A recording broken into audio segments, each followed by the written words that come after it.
Hi everyone. Today we're going to be reading the full color Captain Underpants and the Perilous plot Professor Poopypants.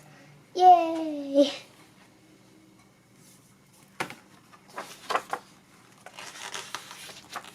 "25 chapters. In our last 3 adventures, we tried to save our crazy principal from disaster. He thought he was a real superhero, but he wasn't.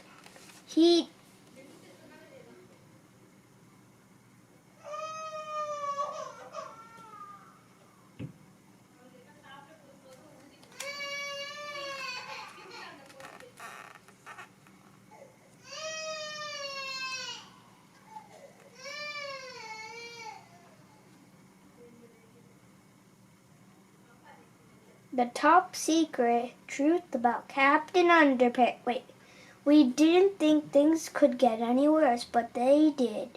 The top secret truth about Captain Underpants. All new. Once upon a time, there was 2 cool kids named George and Harold. We are awesome. Me too. They had a mean old principal named Mr. Krupp. Blah, blah, blah, blah. Blah, blah, blah. Mr. Krupp was very mean to George and Harold. Blah, blah, blah. So they bought a 3D hypno ring. They used it to hypnotize Mr. Krupp. You will obey us. Okie dokie.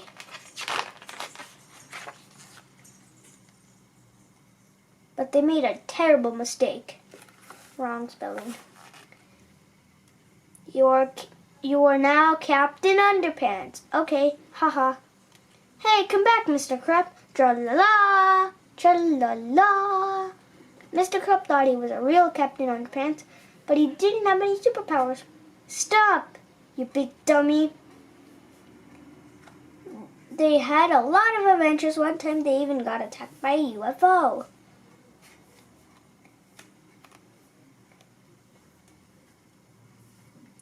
They got took into the spaceship and George and Harold stole some alien superpower juice. Then Mr. Krupp got eaten by a big evil dandelion. You had to be there. So George and Harold gave him some superpower juice. So George gave him some superpower juice. Then he got superpowers. Now Captain Underpants has amazing strength. He can even fly. He can even fly too. Holy crow! Holy cow!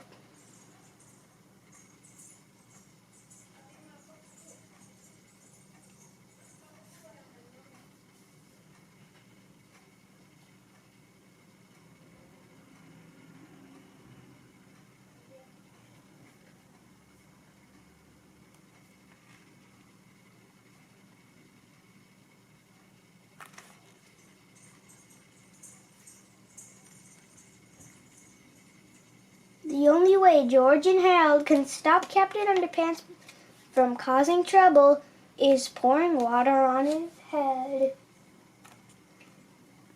This makes him turn into Mr. Krupp back. This makes him turn back into Mr. Krupp. Hey, bub. But beware, because whenever Mr. Krupp hears somebody snap their fingers, snap, snap, he turns back into you know who. Tra-la-la! Oh no, here we go again. The end. Treehouse Comics, Inc. Chapter 1, George and Harold. This is George Beard and Harold Hutchins. George is the kid on the left with the tie and the flat top. Harold is the one on the right with the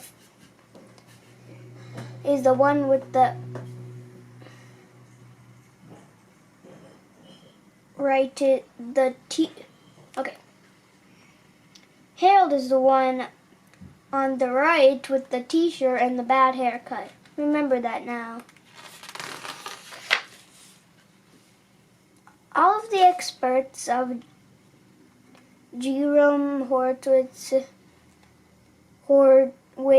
Elementary School had their opinions about George and Harold. Their guidance counselor, Mr. Recht, thought the boys suffered from ADD. The school psychologist, Miss Labor, diagnosed them with ADHD. Well, that's ADHD. ADHD. And their mean old Miss Principal Krupp thought they were a plain old bad BAD. But if you ask me, George and Harold simply suffered from LBSS, incredibly boring school syndrome. You see, George and Harold weren't really bad kids. They were actually bright, good-natured boys. Their only problem was they were bored in school, so they took upon themselves to liven up for everybody. Wasn't that thoughtful of them. Things for everybody. Wasn't that thoughtful for them. Unfortunately, our teachers don't use deodorant. Unfortunately, George and Harold's thoughtfulness got them into trouble, and now sometimes it got them into a lot of trouble. And this one time they got them in so much trouble it almost caused the entire planet to be taken over by ruthless, maniacal, mad scientist guy in a robot suit. But before I can tell you that story, I have to tell you this story. Chapter 2. All hail to new. Chapter 2. All hail to. Chapter 2. All hail New Swissland. As everybody knows, New Swissland is a small country just southeast of Greenland.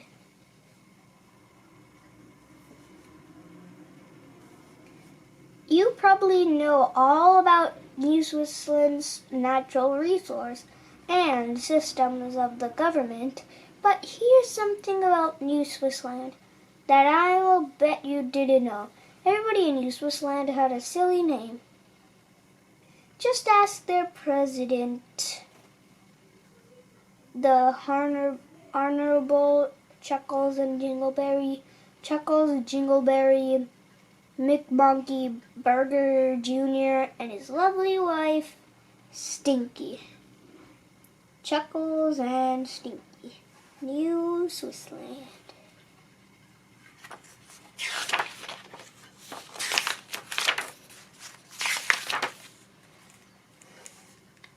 They'll tell you all about New Swissland's proud silly name, Hettridge.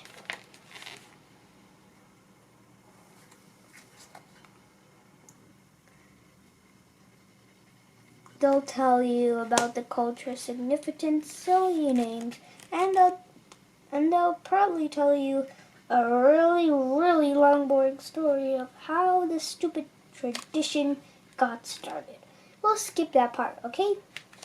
Just remember that everybody in New Swissland has a silly name, from the richest to the poorest and the dumbest to the smartest. New Swissland Hall of Fame. And speaking of smartest, let me introduce you to Professor Poopypants. Introduce you to Professor Poopypants. The statue of him and there in the bottom right-hand corner of the page. Dun, dun, dun, dun.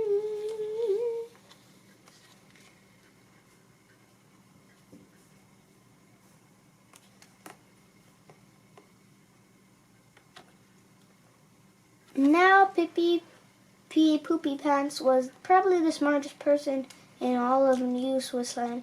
He graduated in the head of class at Chunky Q Boogerness University and afterward spent all of his time creating wild and fantastic inventions. Let's look up in on him, shall we? Back in his private laboratory, Professor Poopypants was just putting finishing two touches on two wonderful new inventions: the Shrinky Pig 2000 and the Goosey Grode 4000. Professor Poopypants called for his assistant, Funky's Skunk. Mr. Funky's Skunk, Mr. Funky's Skunk, Pippi yelled, I am now Porky Bell. I am now ready to test my new inventions. Porky Bell took the notes while Professor aimed his Shrinky Pig 2000 at the hideous pile of trash. Oh, look. George and Harold are going to steal it, I guess. I don't really know. Blizzard.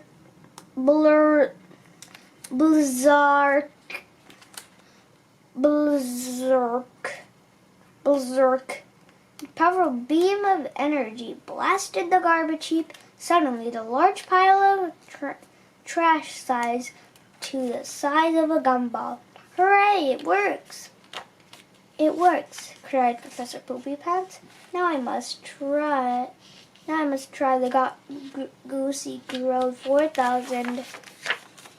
Pippi and Porky Bell aimed at the Goosey Grove 4000 at an ordinary hot dog with mustard. Glrzert went another bright beam of energy.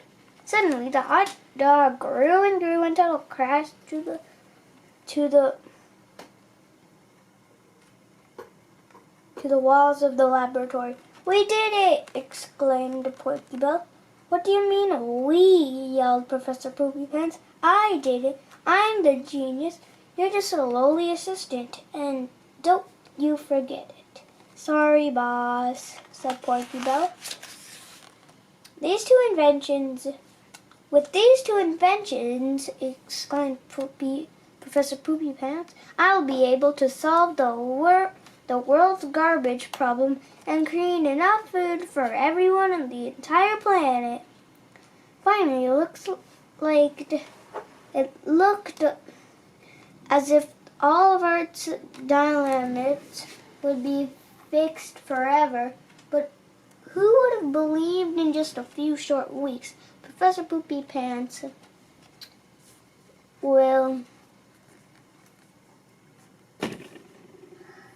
would be trying to take over the planet in a fit of frenzied rage. Well, dear reader, me and you all, if you're reading, but you're listening, the tragic tale is about to unfold. But before I can tell you that story, I have to tell you this story. Chapter 3, The Field Trip. Oh, first I thought they lived in Ohio or something, but they live in Miami. What? They live in Florida. So people in Florida, you pretty much have to find Dave Pilkey or something. Or George and Harold, I mean.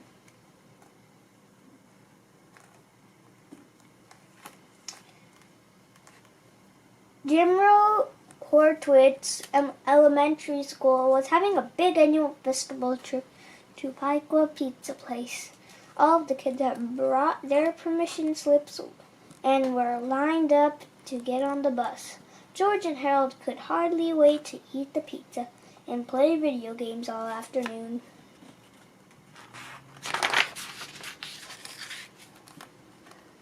This is gonna rule, said George. Yeah, if we get there, said Harold. Hey, said George, let's change the letters around the school sign while we are waiting. Good idea, said Harold.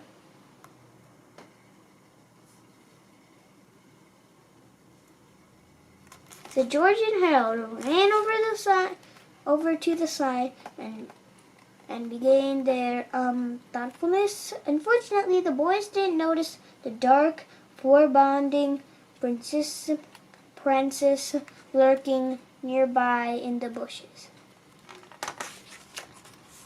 "Aha!" cried Mr. Crop. "I caught you boys red-handed." "Uh-oh," said George. "Heh heh," laughed Harold. "This is just a little joke." "A joke?" yelled Mr. Crop. "Do you boys think that's funny?"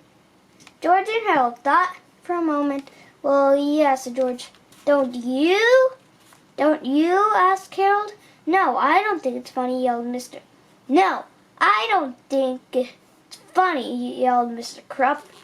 "I think that's rude and offense. That's why it's funny," said George. "Oh," said Mr. Crop, "you boys like to laugh, huh? Well, here's a good one. You two are officially banned from the school field trip. Instead of eating pizza, you'll spend the afternoon cleaning up the teacher's lounge. Isn't that funny?" "No way," said Harold. "That's not funny at all," said George. "That's cruel and an unusual punishment." "That's why it's funny," said Mr. Crop snarled. Chapter 4, Left Behind. Mr. Crop marched George and Harold over to the janitor's closet. You can use these supplies to clean the teacher's lounge," said Mr. Crop. I want it spotless by the time you get back." Mr. Crop went back outside, climbed onto the school bus, and laughed loudly as the buses pulled away. The teachers all pointed at George and Harold and laughed too. "Rats," said Harold. "I thought we were going to have fun today." "We can still have fun," said George. "All we need is this ladder and that bag of powdered paste in those big boxes." Powdered paste, foam packaging, pellets. So George and Harold carried their supplies to the teacher's lounge. At the sink, George pulled the sprayer nozzle while Harold carefully taped the sprayer handle.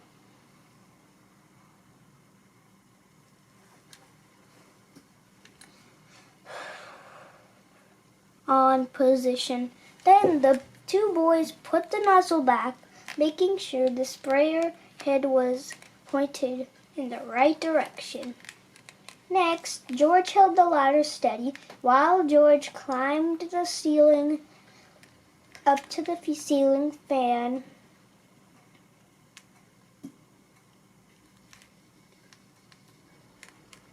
There he began scooping generous amounts of powdered paste onto the tops of the fan blades. "Is it right?" asked Harold. "Yeah," said George. Try to get most of it on the ends of the blades." "Got it," said Harold. George closed all the blinds while Harold adjusted the ceiling fan so it would turn on when the lights came on. Finally, the boys filled the refrigerator up with the worm-shaped styrofoam packaging pellets. "This is going to be fun," said Harold. Not for the teachers," laughed George. Chapter 5, The Fun Begins. An hour or so later, the buses returned to the school. All the children got off and packed up their stuff and got ready to go home.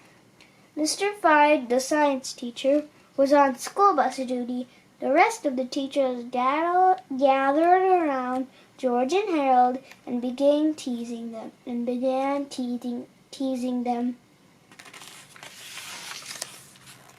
"You kids sure did miss the fun field trip," said Miss Ribble. "The pizza was so delicious. Too bad you didn't get any. I wanted to bring you back pizza, said Mr. Meaner, but I ate it on the bus.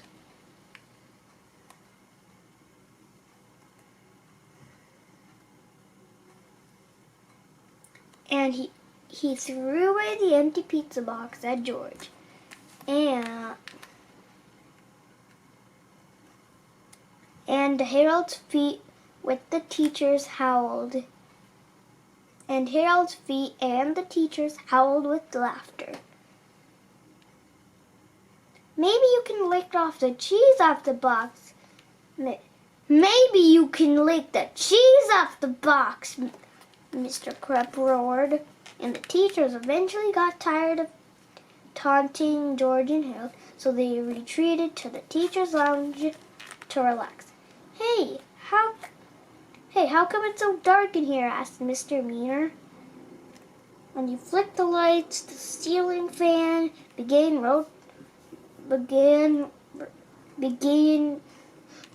to rotating very slowly.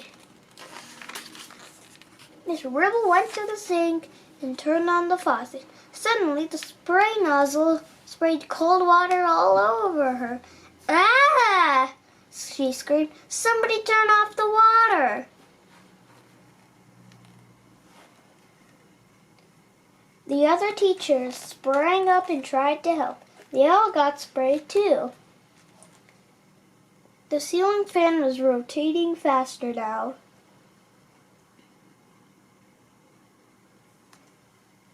And some of the powdered paste began flying off the fan blades. The teachers struggled with the faucet, pushing, shoving each other. Finally, somebody turned off the water, but not before it was thoroughly soaked. The ceiling fan was now spinning at full speed.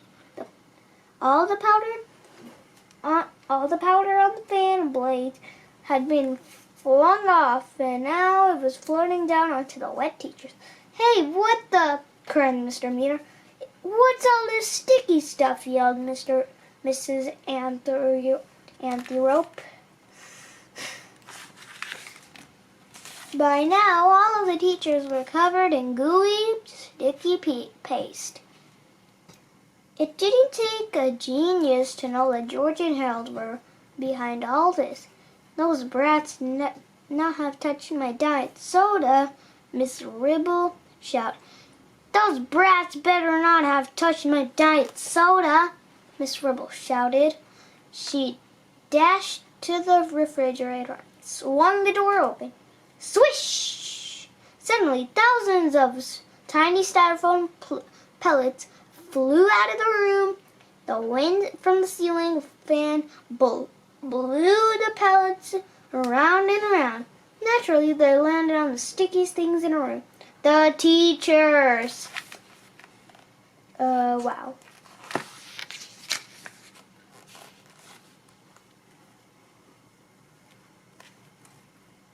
Ah, God!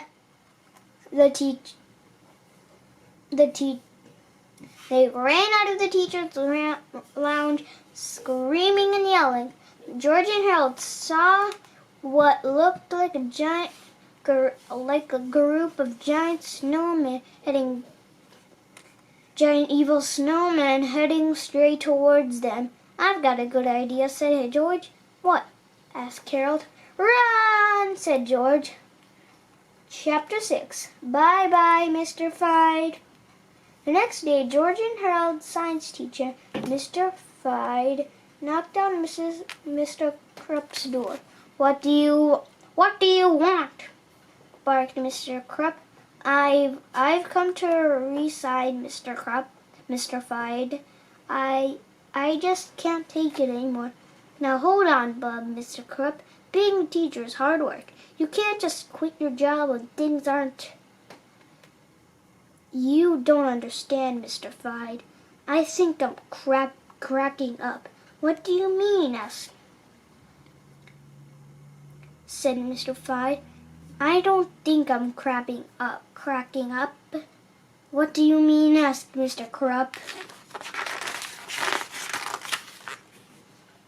Well, said Mr. Fide, it all started a few months ago when I had this dream that I got eaten up by a talking toilet. Then I heard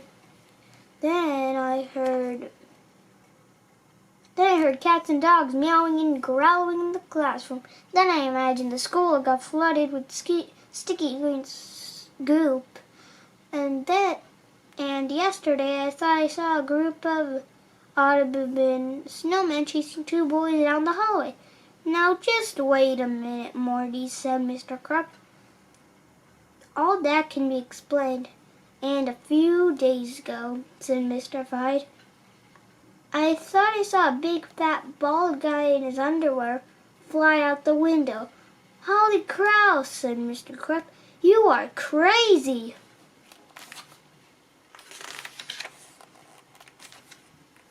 So Mr. Fide handed the registration and left Jerome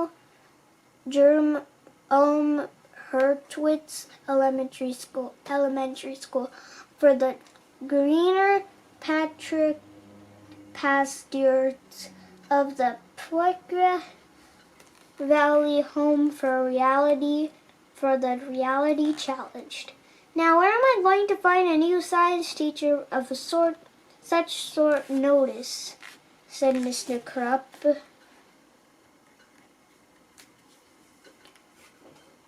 Oh, where?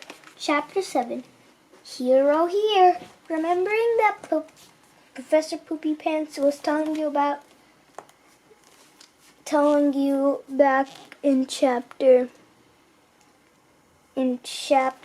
in chapter 2, well, things haven't been going too well for him in the past several weeks. Professor Poopypants has come to America to share his Shrinky Pig 2000 and the Gossy Girl 4000 and the Goosey Girl 4000 the world, but nobody seemed to want to hear about his inventions. They were all too busy.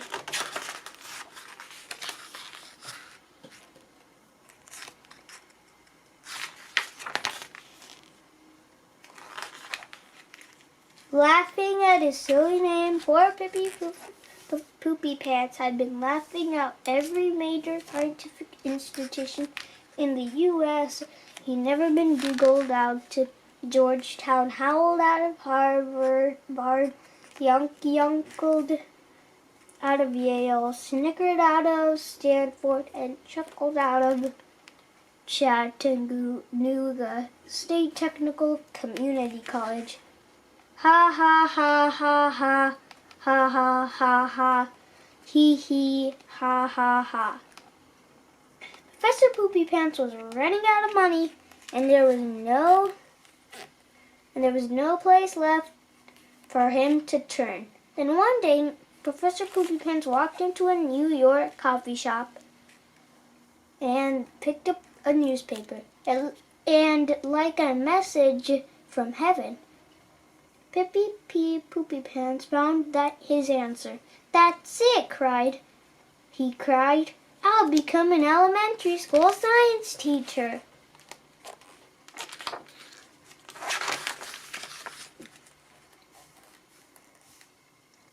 I'll work really hard and soon people will come to respect me and see what a genius I am.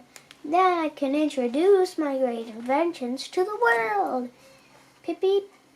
Poopypants was certain that one place people wouldn't laugh at his name was an elementary school. Kids are accepting and loving. You can always count on the sweetness and innocence of children. Chapter 8. The sweetness and innocence of children. Hello, boys and girls. Said the professor a week later. I am going to be your science teacher. My name is Professor Poopypants. Ha ha, he ha, ha ha ha ha ha ha ha. Ha ha ha ha ha ha he ha ha he ha ha he ha ha he ha ha he ha ha he ha ha he. All right, settle down, boys and girls. Yes, it's a funny name, I know, but let me explain how I got this name. Please, children, settle down.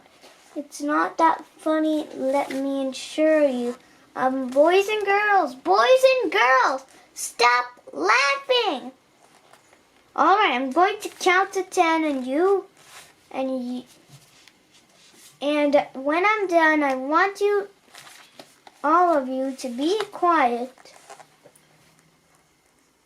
down so we can learn about the wonderful world of science. 1, 2, 3, 4, 5, 6, 7, 8, 9 and a half. Children, please stop laughing. I know you're very far behind your lessons, and we've got a lot of chatting up to do. Boys and girls, stop it. I'm not going to tell you again. It's not funny. There's no reason at all for you to be laughing at my name. I'm sure we all have funny names. Think about it. Stop right now. Okay, boys and girls, I'll just wait until you settle down. I can wait. Ha ha ha ha ha, he ha he, ha ha he ha ha he, ha ha ha he. Ha ha he ha ha he ha ha. A week later, things haven't got any better. Professor Poopypants was really beginning to get angry. How am I going to get through these children? He asked himself. Hey, I've got it. I'll create a wonderful new invention. Chapter 9, The Gerbil Jogger 2000. The next morning, Professor Poopypants came to school with an odd-looking miniature robot. Look, children, he said, I've created a new invention using the principles of science. I call it the Gerbil Jogger 2000. The children stopped laughing for a moment and looked at the interest at the Professor Poopypants' new invention. You see, children, said the professor, some people like to jog, and their pets like to jog along. Beside them, that's fine if you have a cat or dog, but what if you have a pet gerbil? It used to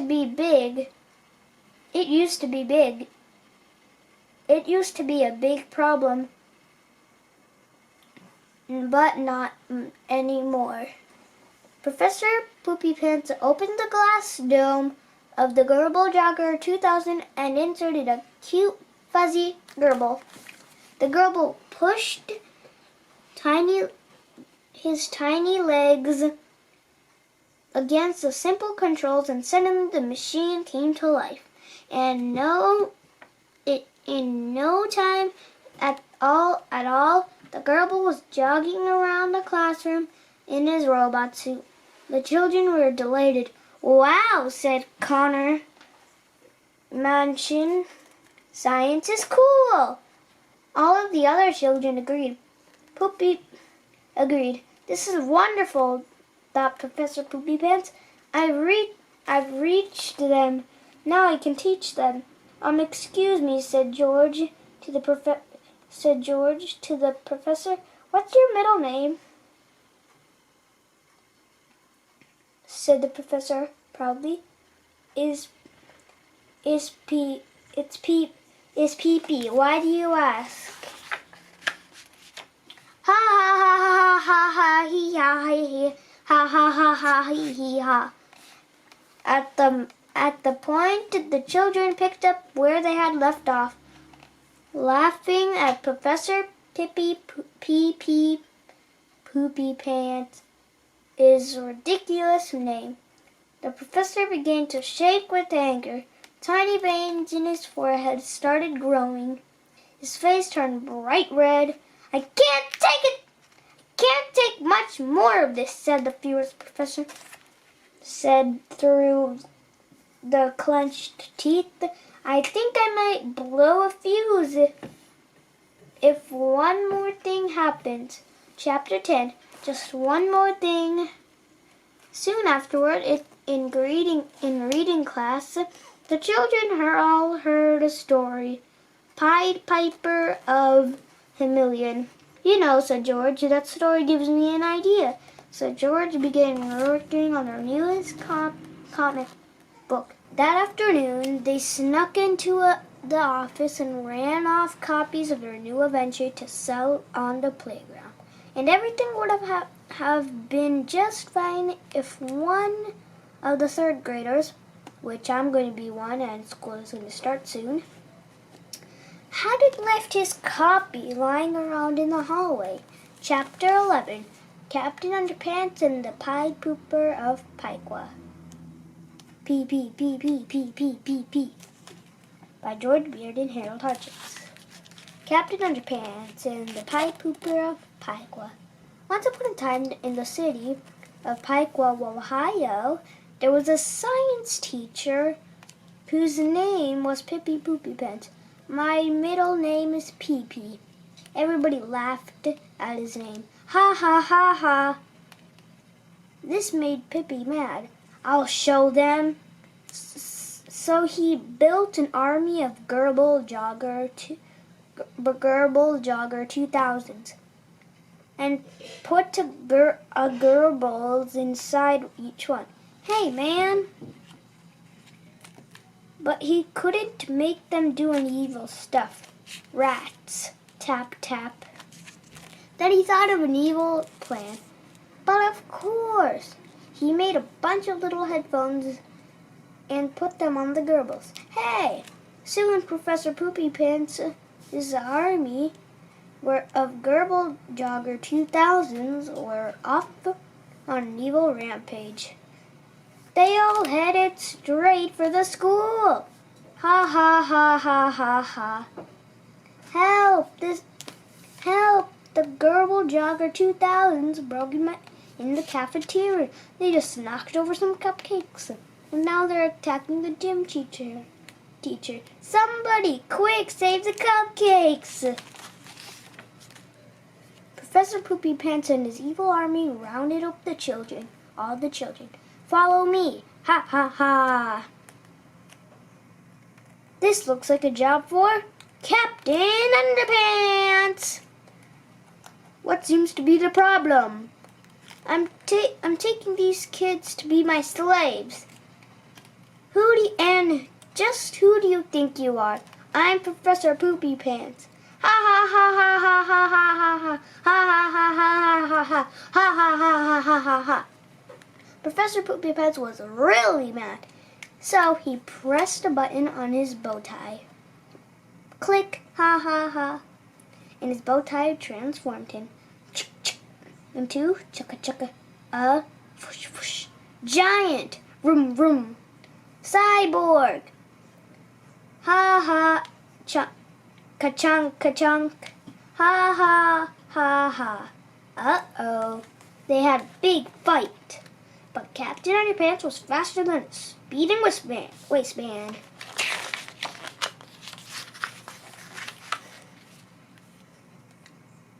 More powerful than boxer shorts. Owie! And able to leap tall buildings without getting a wedgie. Tra-la-la, tra-la-la, tra-la-la. Professor Poopypants chased over here chased our hero to the auto junkyard. I've got you now, waistband warrior. Clunk. Now I'm gonna crush you. Start. Big Crusher Thingy 2000. Captain Underpants pressed the button.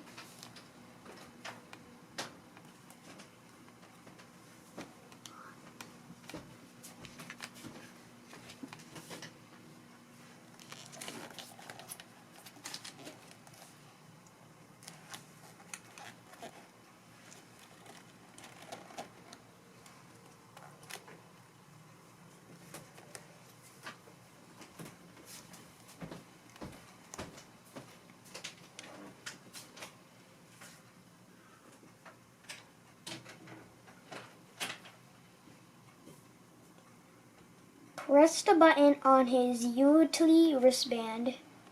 Click. And out popped a tiny little toilet of truth. Captain Underpants aimed the tiny toilet of truth at Robo Pippi. Flush! I'm rusted! Captain Underpants saved the day. But what about the evil Gerbil? They're not evil. Look, Professor Poopypants was controlling them with this. It was music? No. Baby got you, babe. Ah, help!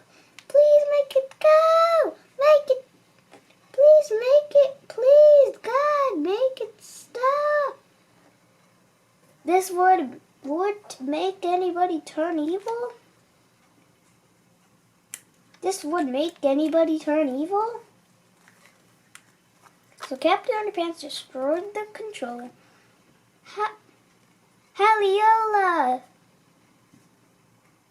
Crunch. Tra-la-la, tra-la-la. Hooray for Captain Underpants! The end. Notice. All animal currently was simulated, not actual Gerbils. Were forced to listen to Treehouse Comics. Chapter 12, Professor P Goes Crazy.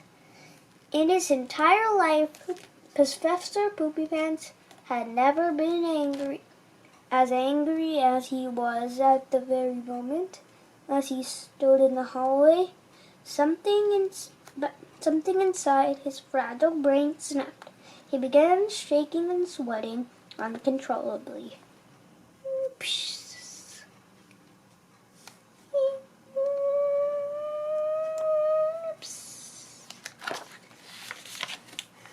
Suddenly, a wicked smile stretched across the professor's face. He staggered toward the empty classroom, mumbling to himself and giggling. He had hit rock bottom, and he decided to pull the rest of the planet down with him. Poopypants was going to take over the world. But before I can tell you that story, I have to tell you this story. Never mind. I'll just tell you that story. Chapter 13. Honey, I shrunk the school. Professor Poopypants opened the storage closet in his classroom and took out the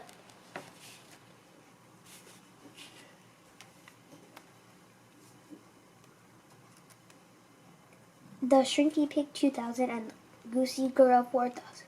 He also grabbed an empty Gerbil Herbal Jogger 2000 and stumbled outside with his inventions.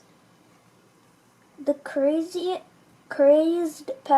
professor giggled widely to himself as he aimed the Goosey Girl 4000 at the Gerbil Jogger 2000. Glurz.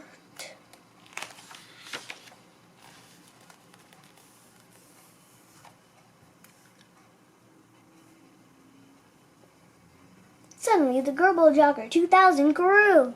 10 stories high.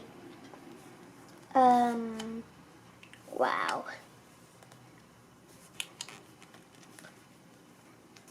Professor Poopypants began his long climb up the slide of the Gerbil Jogger 2000. It took almost an hour, but eventually he reached the huge glass dome at the top and squeezed his way inside. "Mommy," said a little boy who was walking with his mother, "an old man just crawled on a giant robot tube and is about to take over a school. "Oh, for heaven's sake," said his mother. "Where do you come up with nonsense?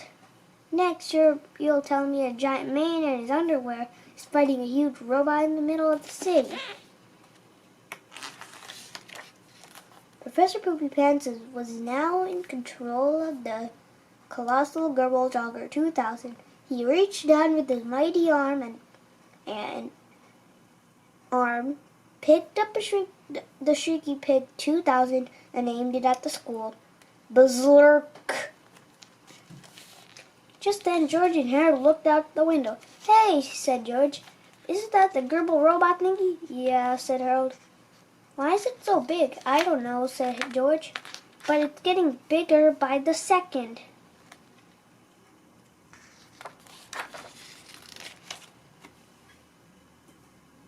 Said Harold, I don't think it's getting bigger. I think we're getting smaller." Chapter 14. The Perilous Plot. Professor Poopypants reached down and picked the tiny skull with his giant robotic hand. Everyone screamed in horror. Like a horror movie, you mean? Wow. In no time at all, eyewitness newswoman Ingrid Ashley was on the scene. What do you want from us?" shouted reporter Ashley. "I want a pencil!" screamed Professor Poopypants. "A pencil?" asked reporter Ashley. "Here, take mine!" She tossed a yellow #2 pencil toward the giant robot. Professor Poopypants reached down with his giant robotic arm, picked up the Gossy Girl 4000 and aimed it at the pencil. Glurt! The pencil grew to the size of a tree trunk. The Professor Poopypants grabbed it. "Follow me," he said.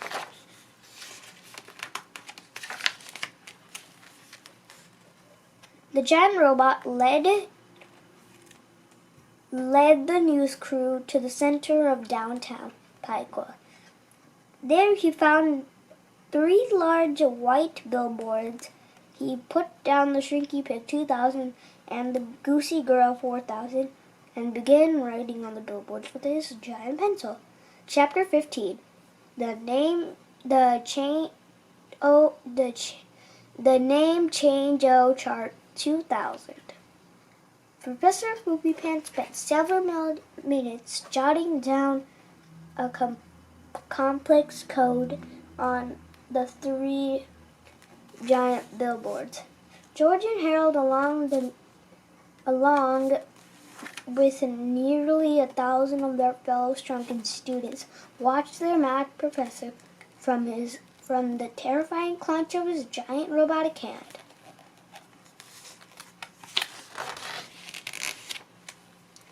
"What is that crazy guy up to?" asked Mr. Krupp from his office window. I'll tell you," shouted Pippy Poopypants. "Everybody from the planet must now change their normal names into silly names using these 3 charts.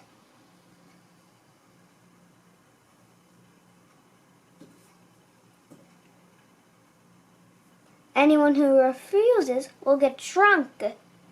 How do these charts work?" asked Mr. Krupp. "It's easy," said Professor Poopypants. "What's your first name?" "I'm not telling you," said Mr. Krupp. "What's your first name?" shouted Professor Poopypants. All right, said Mr. Crab. It's Benny. All the children giggled. So the first letter of your name is B, said Pippi. Now look at the chart. Find the letter B.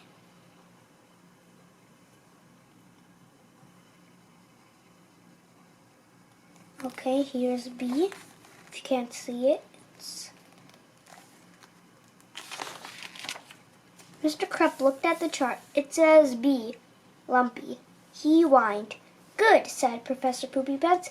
Your new first name is Lumpy. All the children laughed. Lumpy Crop, moaned Mr. Crab. I don't want to be called Lumpy Crop. You won't, laughed Professor Poopypants, because you have to change your last name too.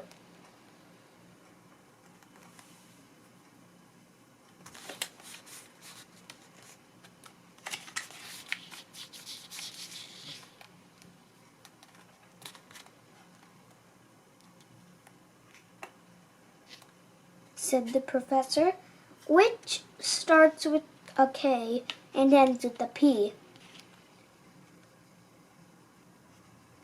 Now find the letter K on the second chart.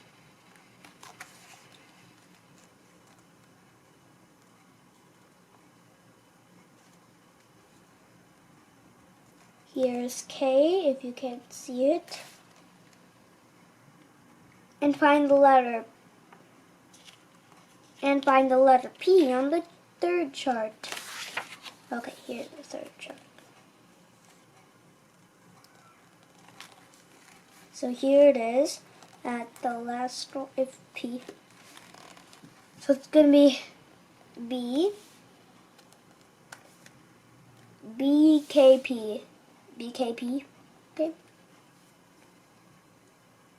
Mr. Crab looked at the two charts. It says K, potty, and P, biscuits. Wonderful, shouted the professor. Your new last name is Potty Biscuits. The children howled with laughter. Don't laugh too hard, kiddies, said the Professor Poopypants. You all have to change your names too, or I'll shrink you again. Well, as you can imagine, nobody wanted to get shrunk twice. So everybody looked at the three charts and figured out their new silly names. Stephen Yang Fart became Snotty Gorilla Breath. Robbie Sittenberg became Loopy Pizza Pants. And poor little Janet Warwick became Poopsie Chucklebutt. This may be the horrible moment in human history, said the local reporter to her audience. It seems that everyone on Earth must now change his or her name to avoid getting shrunk. Good luck with you all. This is Chim Chim Diaper Brains reporting from Eyewitness News. Now back to you, Booker. Chapter 16, Fluffy and Cheeseball. This is Fluffy, Toilet Nose, and Cheeseball, Waffle Fanny. Fluffy is the kid on the left with the tie. Here, starts doing this again. Well, this is George. So Cheeseball, so Fluffy, Toilet Nose is George. Fluffy is the kid on the left with the tie and the flat top. Cheeseball, Waffle Fanny, which is Cheeseball, is one on the right with a t-shirt in the back haircut. Remember that now. We've got to do something, cried Fluffy. But what? said Cheeseball. We're smaller than two mice. What can we possibly do?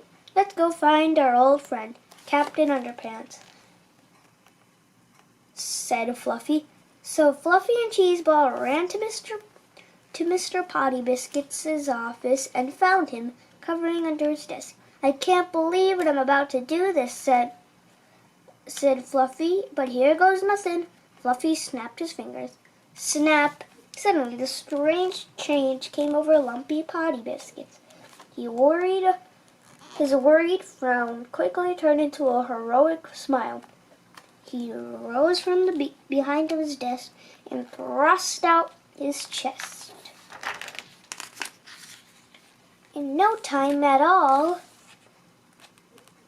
Mr. Potty Biscuits has removed his outer clothing and tied a red curtain around his neck.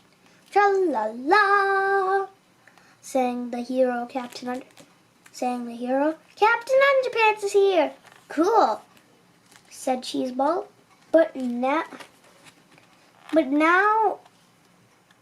on you we have to call yourself Buttercup Chicken Fanny. The guy in the gerbil suit says so." "Hey," said Captain Underpants, "I don't take orders from anybody." "Great," said Fluffy.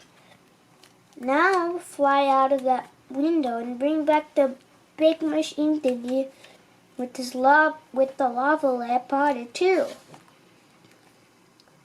"Yes, sir," said Captain Underpants. Chapter 17. Captain Underpants to the rescue! Captain Underpants flew down to the ground and grabbed the Goosey Girl 4000. But on his way back, he was spotted by Professor Poopypants. The evil professor zapped Captain Underpants with the bolt of energy from the Shrinky Pig 2000. Berserk!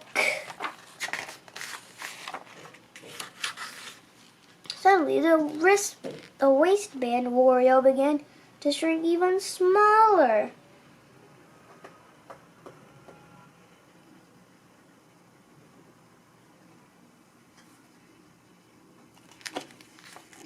Smaller than before.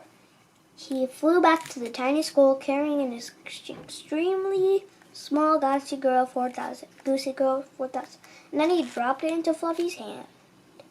"Hey, where's Captain Underpants?" asked Fluffy. "I don't know," said Cheeseball.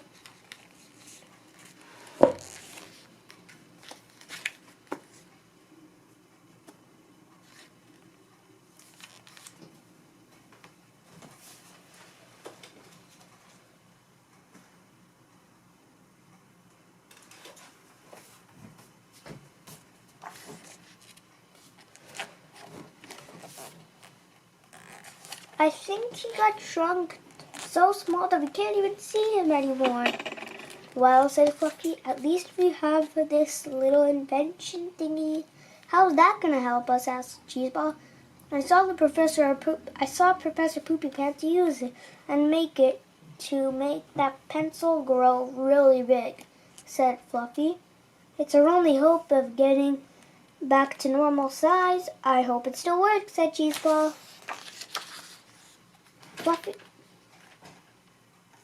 Fluffy and Cheeseball dashed to the school kitchen, and climbed up a ladder onto the roof.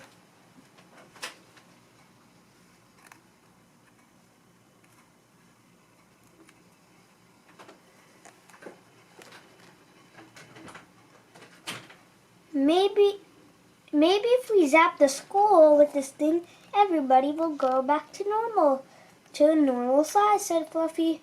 "Good idea," said Cheeseball. "Then we can all run away." Chapter 18. Are you there? God, it's us, Fluffy and Cheeseball. Fluffy pointed the Goosey Girl 4000 at the roof of the school and got ready to press the button. But the boys were spotted by Professor Poopypants. Quickly, he turned his mighty robot hand, and Fluffy and Cheeseball slid off the roof, downward. They tumbled through the air. "Oh no!" shouted Cheeseball. "We're doomed!"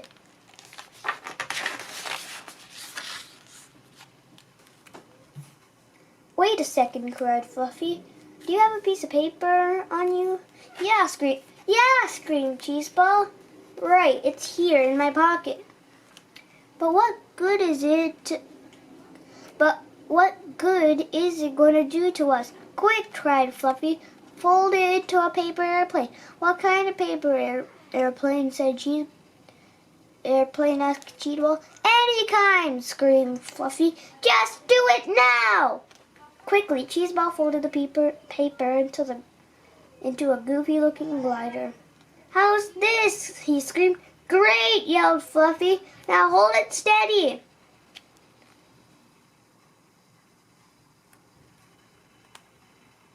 Fluffy pointed the tiny goosey girl 4000 at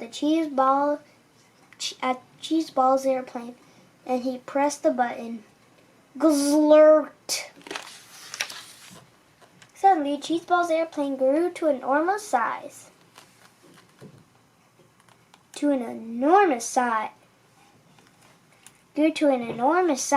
Fluffy and Cheeseball took off gliding through the air. Oh man, cried Cheeseball. I can't believe that worked. We're not out of this yet, cried Fluffy.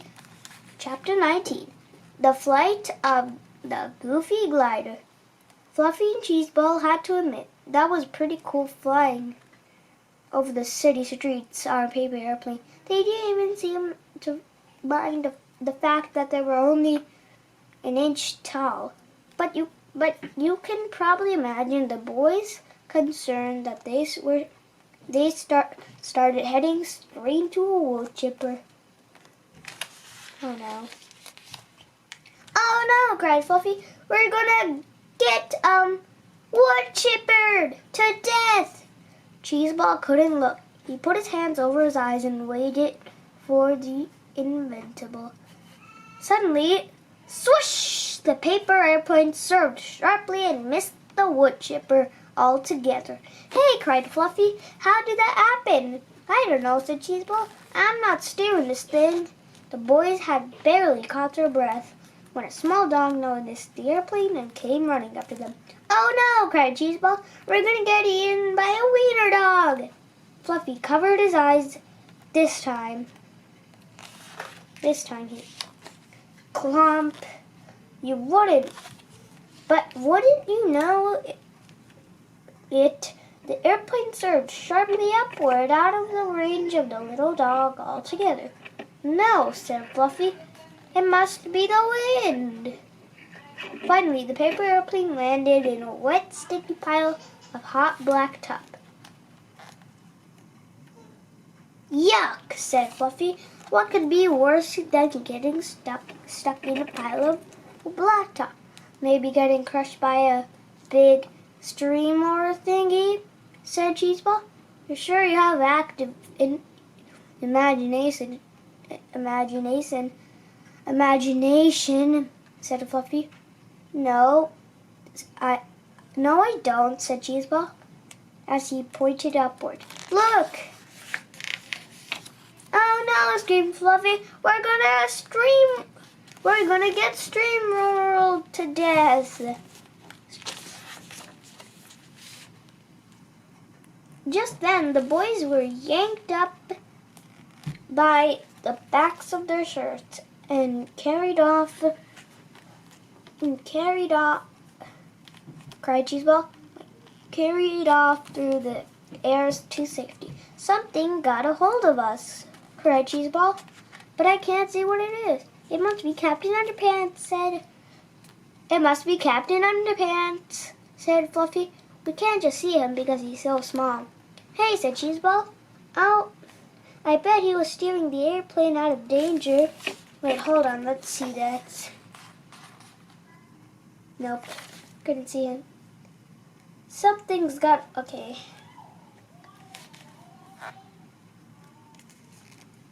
Our hero, shouted the boys. Chapter 20. Extra, extra, extra, extra, extra, extra, extra, extra, extra, extra large Captain Underpants. Fluffy and Cheeseball landed safely in an abandoned alley. We've got to Enlarge Captain Underpants, said Fluffy. The fate of the entire planet is in our hands. But how can we enlarge him if we can't even see him? Asked Cheeseball. Good question, said Fluffy.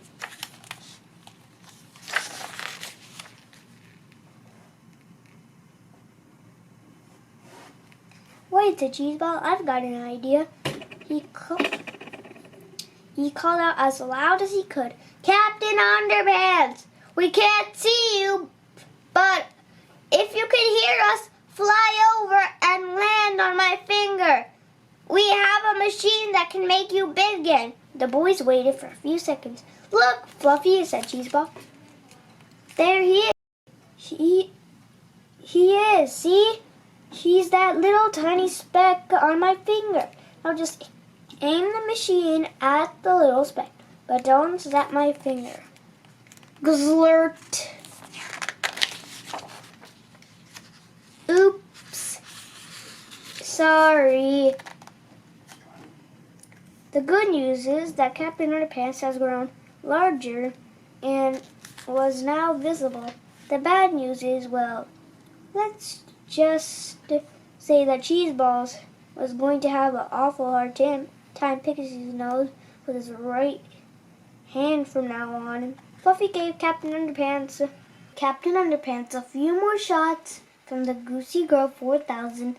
The waistband warrior grew and grew until he was 10 stories high.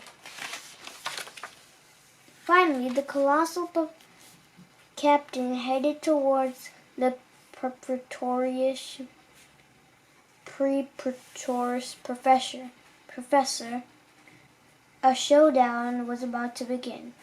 A little boy walking from chapter 13 happened to be walking with his mother again. He looked up and saw a giant man with his underwear getting ready to fight a huge robot in the middle of the city. Mommy, said the little boy. What? Asked her mother. Never mind, said the boy. Chapter 1. The incredibly graphic violence chapter in Flipporama. Warning. The following chapter contains scenes that are so intense and horrific they may not be suitable for viewing by people who can't take a joke.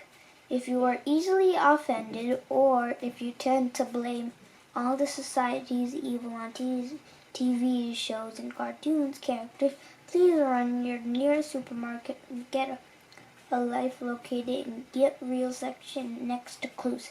Good luck.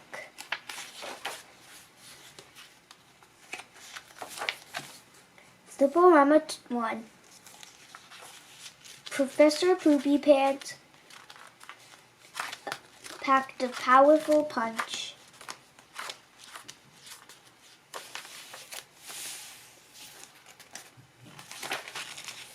Flipporama 2.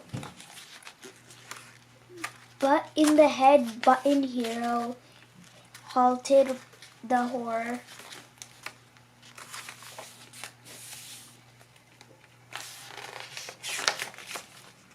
Flipporama 3. The brief Warren Bandit battled the Bionic Beastmoth.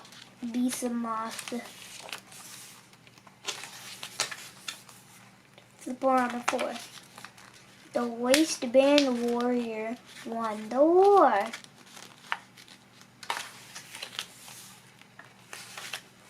Chapter 22. The 22nd chapter.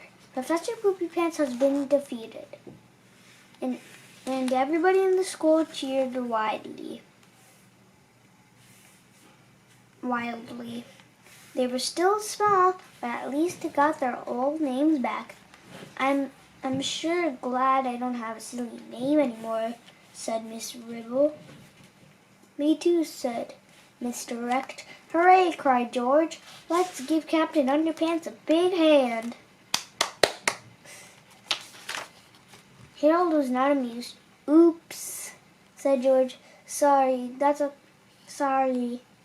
That's okay, George. That's okay, said Harold. Just give me that invention thingy so you can zap my hand back to normal. Harold held the goosey girl in his giant hand and zapped George and himself. And that is every part of himself except his giant hand. Glurt! Suddenly, George and Harold were back to their normal sizes. Normal sizes again. Boy, said George, we should have tested the limits of science today.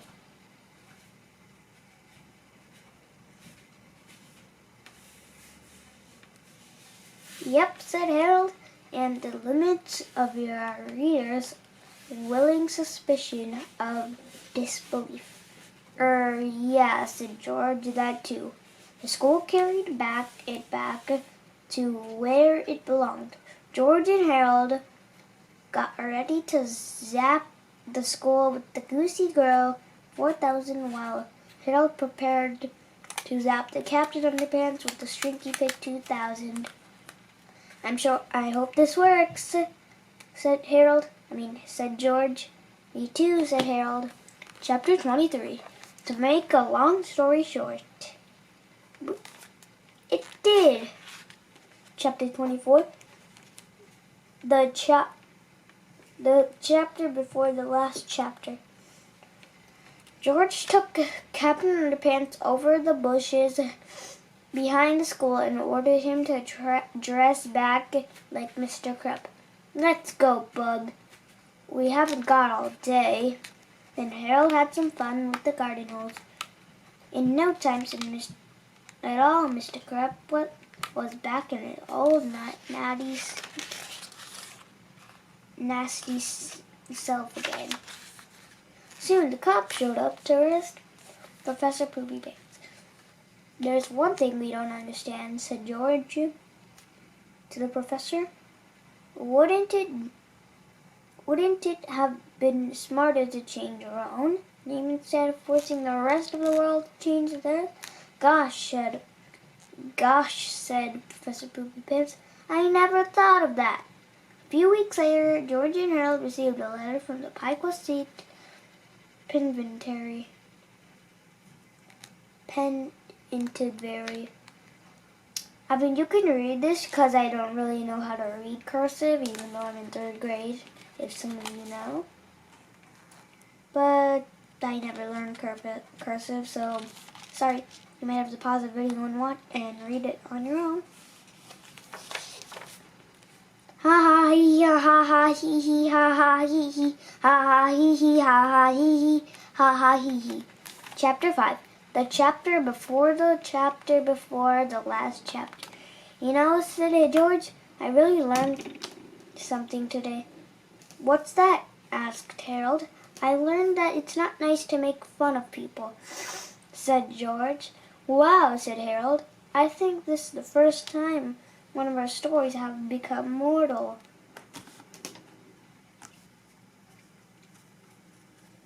Moral.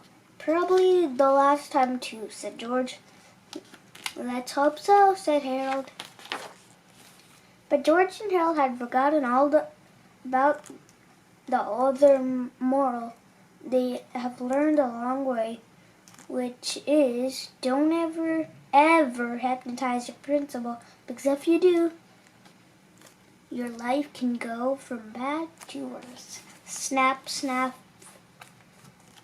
At the snap of a finger. Oh no, screamed Harold. Here we go again, screamed George. Tra-la-la. If you want to read this, you can pause the video and read it.